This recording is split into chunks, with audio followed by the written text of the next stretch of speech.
The Lorax. At the end of town where the grickle grass grows, and the wind smells slow and sour when it blows, and no birds ever sing excepting old crows in the street of the lifted Lorax. And deep in the grickle grass, some people say, if you look deep enough, you can still see today where the Lorax once stood, just as long as it could before somebody lifted the Lorax away. What was the Lorax, and why was it there? And why was it lifted and taken somewhere?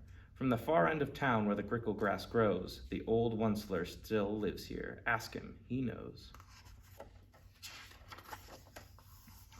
You won't see the Onceler, don't knock at his door. He stays lurkin' on top of his store. He lurks in his lurkin, cold under the roof, where he makes his own clothes out of muffered muff. And on special dank midnights in August, he peeks out of the shutters, and sometimes he speaks and tells how the Lorax was lifted away. He'd tell you, perhaps, if you're willing to pay. On the end of a rope, he lets down a tin pail, and you have to toss in 15 cents and a nail, and the shell of a great-great-great-grandfather snail. Then he pulls up the pail, makes a most careful count to see if you've paid him the proper amount. Then he hides what you've paid him away in his snove, his secret strange hole in his groovyless glove. Then he grunts, I will call you by whisper my phone, for secrets I tell are for your ears alone. Slup, down slups the whisper my phone to your ear, and the old Onceler's whispers are not very clear, since they have come down through a snurgly hose, and he sounds as if he had had smallish bees up his nose. Now I'll tell you, he says, with his teeth sounding gray, how the Lorax got lifted and taken away. It all started way back, such a long time ago. Way back in the days when the grass was still green, and the pond was still wet, and the clouds were still clean, and the song of swami swans rang out in space. One morning I came to this glorious place, and first I saw the trees, the truffula trees, the bright-colored tufts of the truffula trees, mile after mile in the fresh morning breeze. And under the trees I saw brown barbaloos frisking about in their barbaloot suits, as they played in the shade and ate truffula fruits. From the ripulous pond came the comfortable sound of the humming fish humming while splashing around. But those trees, those truffula trees, all my life I'd been searching for trees such as these. The touch of their tufts was much softer than silk, and they had the sweet smell of fresh butterfly milk. I felt a great leaping of joy in my heart. I knew just what I'd do. I unloaded my cart. In no time at all, I had built a small shop. Then I chopped down a truffula tree with one chop, and with great skillful skill, and with great speedy speed, I took the soft tuft, and I knitted a thneed. The instant I'd finished, I heard a gazump and looked. I saw something pop out of the stump. Of the tree I'd chopped down, it was a sort of man. Describe him, that's hard, I don't know if I can. He was shortish and oldish and brownish and mossy, and he spoke with a voice that was sharpish and bossy. Mister, he said with a sawdusty sneeze, I am the Lorax, I speak for the trees. I speak for the trees have no tongues, and I'm asking you, sir, at the top of my lungs.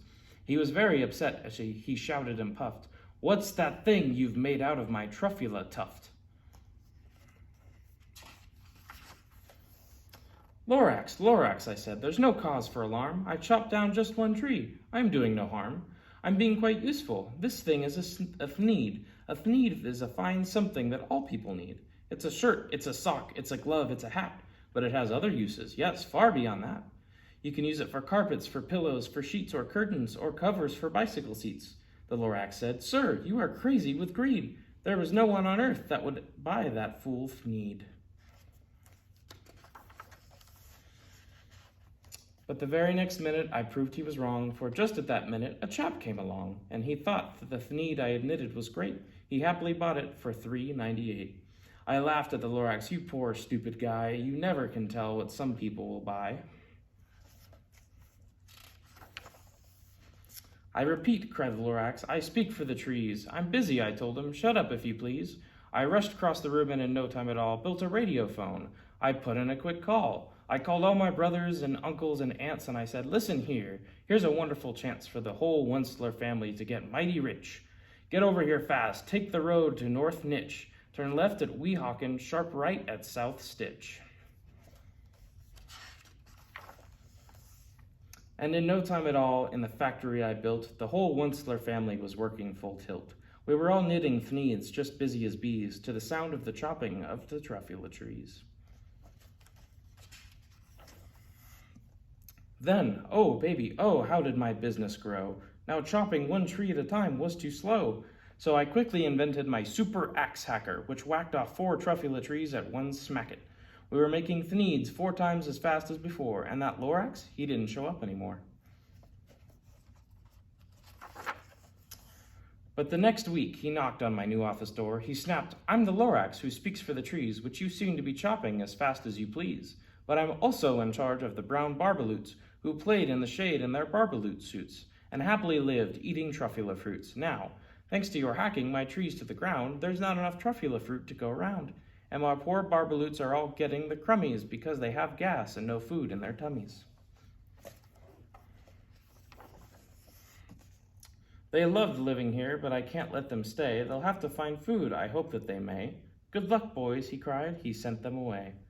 I, the Wunstler, felt sad as I watched them all go, but business is business, and business must grow, regardless of crummies and rummies, you know. I meant no harm, I most truly did not, but I had to grow bigger, so bigger I got. I biggered my factory, I biggered my roads, I biggered my wagons, I biggered the loads of thneeds I shipped out.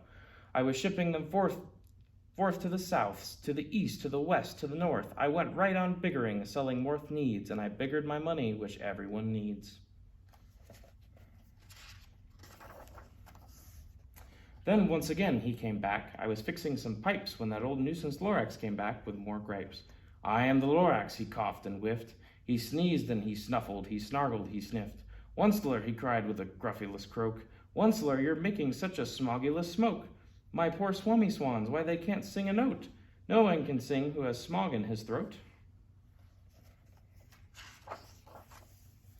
And so, said the Lorax, please pardon my cough. They cannot live here, so I'm sending them off.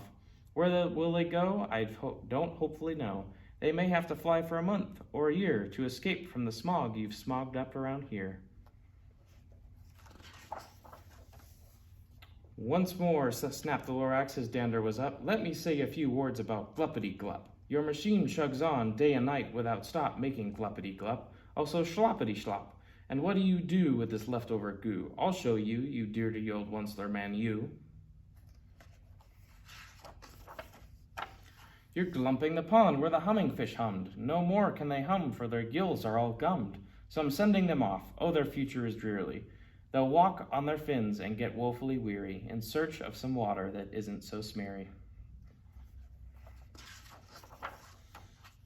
And then I got mad. I got terribly mad. I yelled at the Lorax. Now listen here, Dad. All you do is yappity-yap and say bad, bad, bad, bad. Well, I have my rights, sir, and I'm telling you I intend to go on doing just what I do. And for your information, you Lorax, I'm figuring or biggering and biggering and biggering and biggering, turning more truffula trees into thneeds, which everyone needs. And at that very moment, we heard a loud whack. From outside in the fields came a sickening smack of an axe on a tree. Then we heard the tree fall, the very last truffula tree of them all. No more trees, no more thneeds, no more work to be done. So in no time, my uncles and aunts and everyone all waved me goodbye. They jumped into my cars and drove away under the smoke-smuggered stars.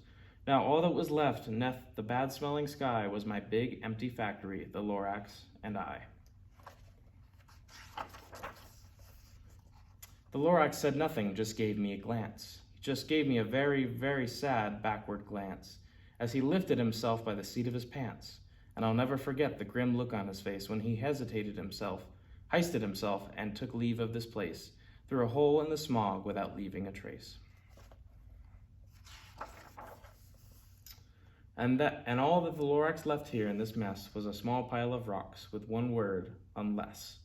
Whatever that meant, well, I just couldn't guess.